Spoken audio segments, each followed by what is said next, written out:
with Cesar Millan, National Geographic, but you know, it's not enough to help all the dogs in the world. It's entertaining, it's good, I love what he does, but it's not helping my dog in New Jersey or Washington or whatever state you're from, even in other countries. It's not enough to help people. That's why we're looking for dog whisperers that we can train to help more dogs around the country. But I want to talk about dogs. If you think about canine, the canine species, you will know that canine species, there has to be a leader. We all know that. That's common sense. We know about the word pack leader. If you're the leader, the rest of them are not. So what we do is teach people how to become the pack leader so their dogs are not. Certain dogs, most dogs, here's how you know if your dog is the pack leader and you're not.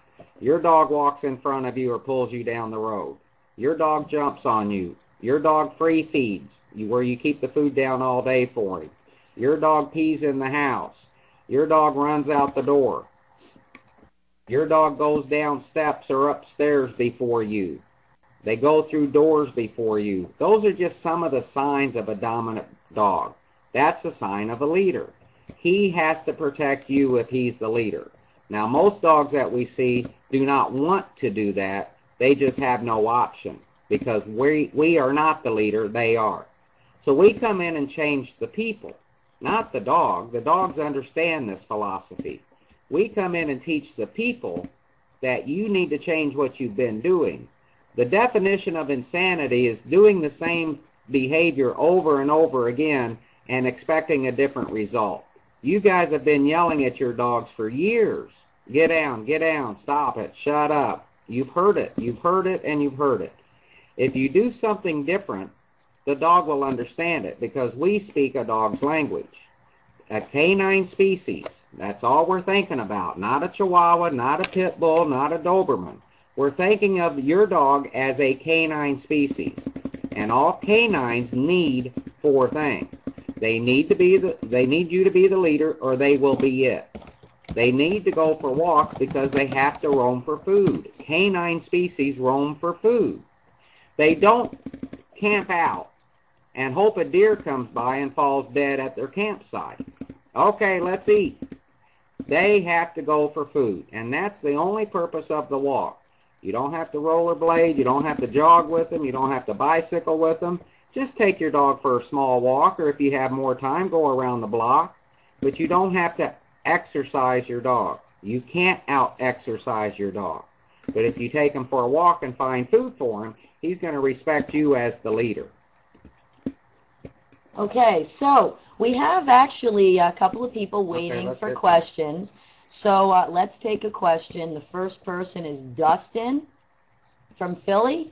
Dustin, you're on the mic. I think we lost Dustin, so let's go to the next one, who is Davinia from Singapore. Okay, Davinia.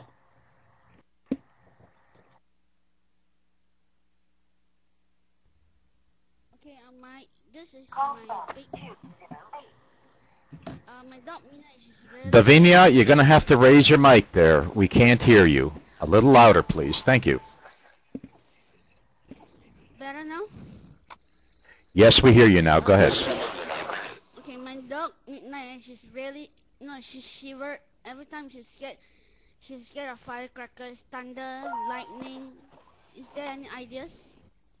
Stop yes. From being scared. Thunder and lightning. Okay. Yeah, that actually anytime any dog is afraid of anything, remember in the wild, dogs in the wild do not allow fear, because if a dog is fearful in the wild, it brings danger to the pack. If there's a litter of newborn puppies in the den and a dog in that pack is afraid, the other predators in the area will now know where those puppies are, and those puppies can be compromised and in danger. So if your dog is afraid of fireworks or the vacuum cleaner or a person or a situation, what you're going to do is correct the dog by teaching him he's not to be afraid. We're not being mean, but we're being very kind. Otherwise, the dogs wind up getting behavioral issues that take us to go out and correct them. In the case where your dog is afraid of fireworks, first of all, remember dogs are more sensitive to noise because they have excellent hearing. But if you're somewhere and your dog is afraid, you're going to take 2 fingers, you're going to poke Mark. You're going to poke him in the neck like that. Give him a poke and then look away as if you're at a movie theater. You're going to poke him with a shh sound like you'd make, like a shush sound at a movie theater. Shh. And then look away and just keep doing what you were doing. Don't focus on the dog, and please don't pick the dog up or start petting him. If your dog is afraid, what will actually happen when you pick him up and pet him, you're rewarding that fearful state of mind. We don't want to do that, because if we do pet the dog, you're actually creating exactly what you don't want. You cannot pet a dog to calm it and teach it, oh, it's okay. We can do that with a human, but we can't do it with a dog. So we correct fear because that's not a desirable trait in a dog. So I hope I answered your question. And we can perhaps take another question from the lady in Ontario, or Chirper, whoever Chirper is. Okay, Chirper is not on the list, but we can go to Anna from the United Kingdom. Okay. Okay, hi, Mark and Janice. Good to see you again. Thank you. Well, this is the continuing tale of two naughty Jack Russell terrorists. and I mean, they come up with something new every week. You stick with us, and they'll be better dogs by the time we're done. Well, they are actually better. They're a lot better than they were. They're walking better. They're, sort of all sorts of things are better.